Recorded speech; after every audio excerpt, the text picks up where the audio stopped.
নতুন বাংলাদেশে বাংলা নববর্ষের বর্ষবরণে ভেসে এসেছে ফ্যাসিবাদের মুখাকৃতির ছবি। এর দ্বারা দেশের মানুষ প্রমাণ করতে চায় দেশে আর কোনো ফ্যাসিবাদ মানুষ চায় না। যদি আর কোনো ফ্যাসিবাদ নতুন করে ফ্যাসিস্ট তৈরি করতে চায়, মানুষের কণ্ঠকে স্তব্ধ করতে চায়, তাহলে তার জবাব আরও কঠিন থেকে কঠিনতরভাবে দেওয়া হবে। দেশের জনগণ চায় না নতুন বাংলাদেশে আর কোনো ফ্যাসিবাদ ক্ষমতার মসনদে বসুক।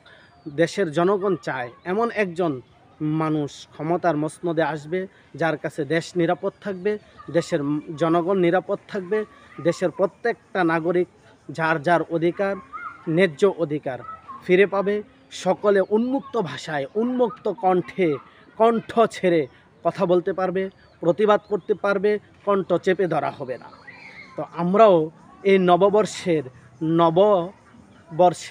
আমরাও বলতে চাই যে আমরাও আর কোনো ফ্যাসিস্ট, আর কোনো দুর্নীতিবাজ, চাঁদাবাজ, রাহাজানি, খুন, ধর্ষণকারী আমরা আর কোনো নতুনভাবে আর কোনো ক্ষমতার মসনদে দেখতে চাই না।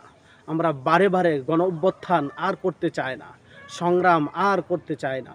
লড়াই সংগ্রাম একবারই হয়েছে, দ্বিতীয়বার যেন আর কোনো লড়াই সংগ্রাম না হয়।